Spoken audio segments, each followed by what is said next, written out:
वालेकुम dear students, this is lecture number 25।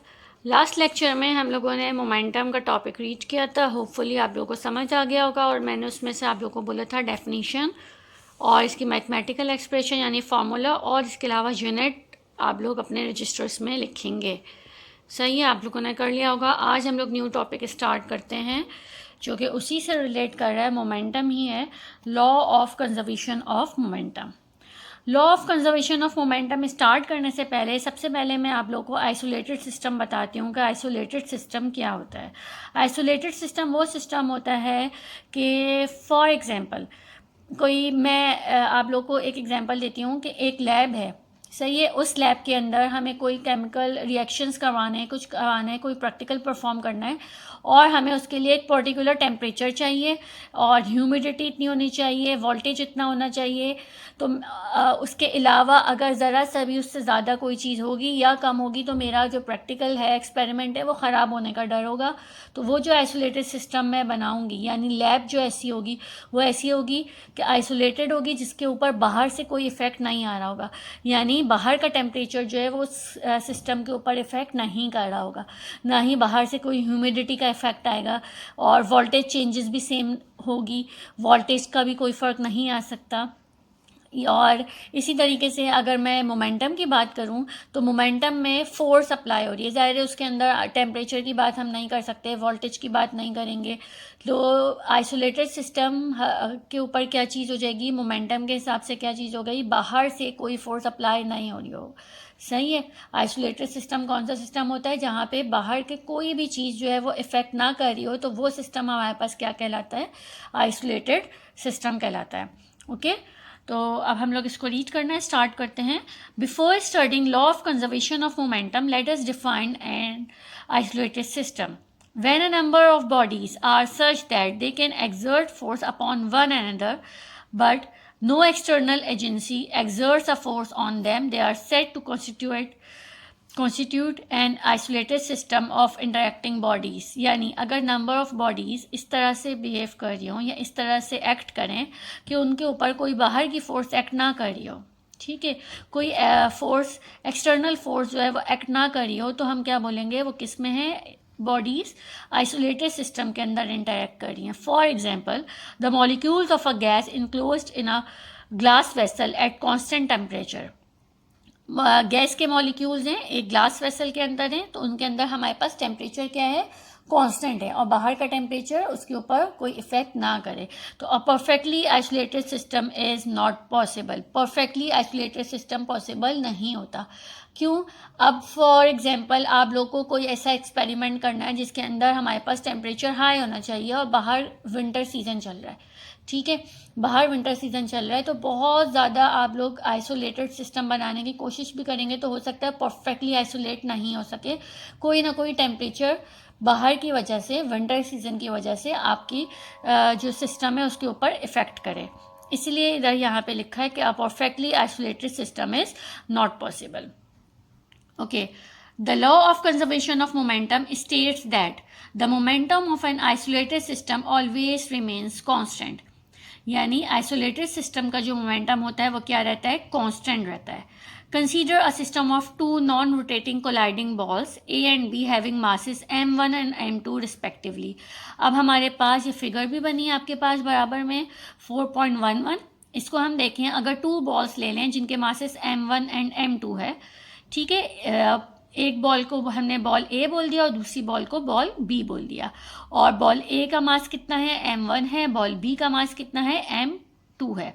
According to the conservation of law of momentum, अगर मैं बोलूँ law of conservation of momentum, यानी कि before colliding और आफ्टर कोलाइडिंग दोनों का मोमेंटम क्या रहना चाहिए, सेम रहना चाहिए। इस फिगर के अकॉर्डिंग अगर हम देखें, इस फिगर के अंदर हमें क्या चीज़ नज़र आ रही है, हमें ये नज़र आ रहा है कि दो बॉल्स हैं जो कि मासेस क्या है इनके, m1 और m2 हैं। यहाँ पे देख लीजिए आप लोग, ठीक है, इनकी जो वेलोसिटी है, इसकी वेलोसिटी है u1 और इसकी वेलोसिटी है u2। अब ये दोनों कोलाइड करेंगी, कोलाइड करने के बाद इनकी वेलोसिटीज ऑब्वियसली चेंज हो जाएंगी। एक की वेलोसिटी u1 की वेलोसिटी हो गई v1 और u2 की वेलोसिटी चेंज होकर हम बोल रहे हैं v2। अब हमें ये नहीं पता कि क्या वेलोसिटी चेंजेस आई हैं, लेकिन हम बोल रहे हैं चेंज होके u1 जो है वो v1 में हो गया और u2 की v2 हो गई है। लेकिन अगर मैं टोटल मोमेंटम निकालूंगी बिफोर कोलाइडिंग और आफ्टर कोलाइडिंग, तो ये क्या होंगे, दोनों सेम होंगे। क्यों? क्योंकि law of conservation of momentum के according total momentum before collision and total momentum after collision should always remains constant। ठीक है।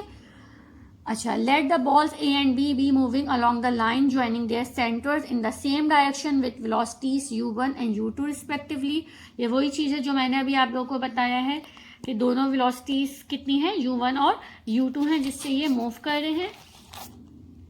Okay, such that u1 is greater than u2।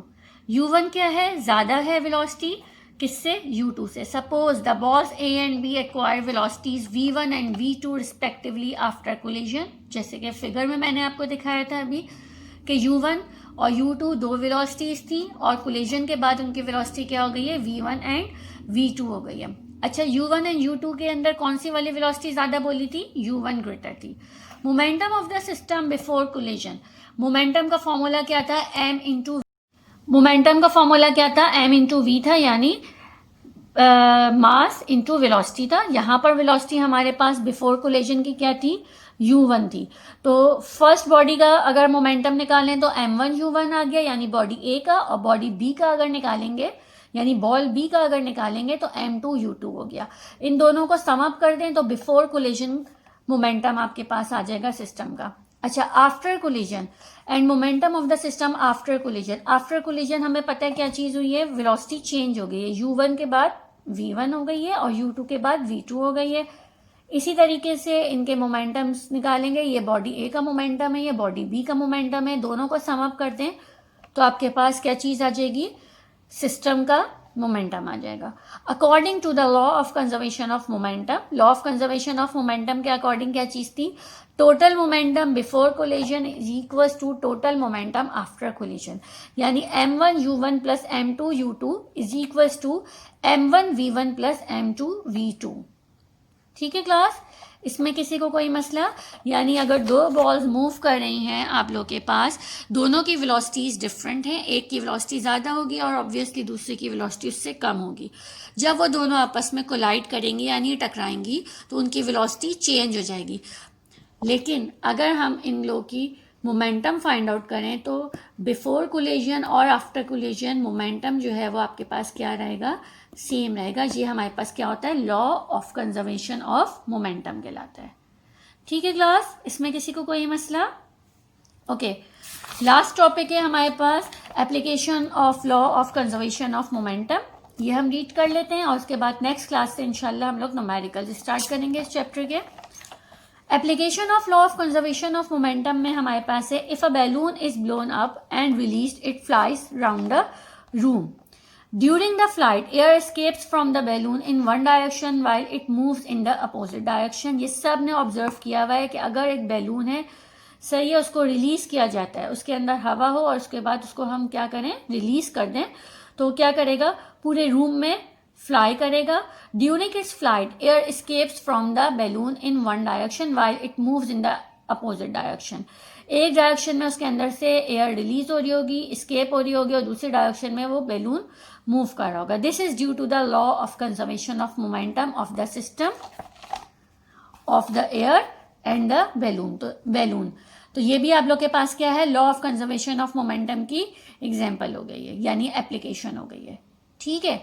अच्छा, the recoil of a gun when a bullet is fired from it is due to the conservation of the momentum of the system consisting of the gun and the bullet. ये चीज़ भी आप लोगों ने अगर notice की होगी कि जैसे ही आप लोग के पास बुलेट फायर होती है गन में से अगर बुलेट फायर होती है तो जितनी स्पीड से बुलेट आगे की तरफ मूव करती है उतना ही रिकॉइल ऑफ द गन हमें फील हो रहा होता है। ठीक है, तो ये भी किसकी एप्लीकेशन हो गई है, law of conservation of momentum की एप्लीकेशन है। ठीक है क्लास, इसमें किसी को कोई मसला, ये चीज़ समझ आ गई है? अभी मैं आप लोगों को रिवाइज करवा देती हूँ कि हमने अभी क्या क्या चीज़ें रीड की हैं। आज हम लोगों ने law of conservation of momentum किया था।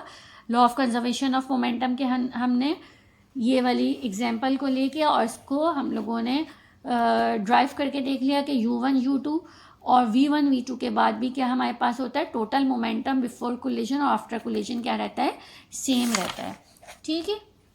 और दूसरी चीज़ थी application of law of conservation of momentum था, जिसके अंदर 2 एप्लीकेशंस आप लोग को गिवन है।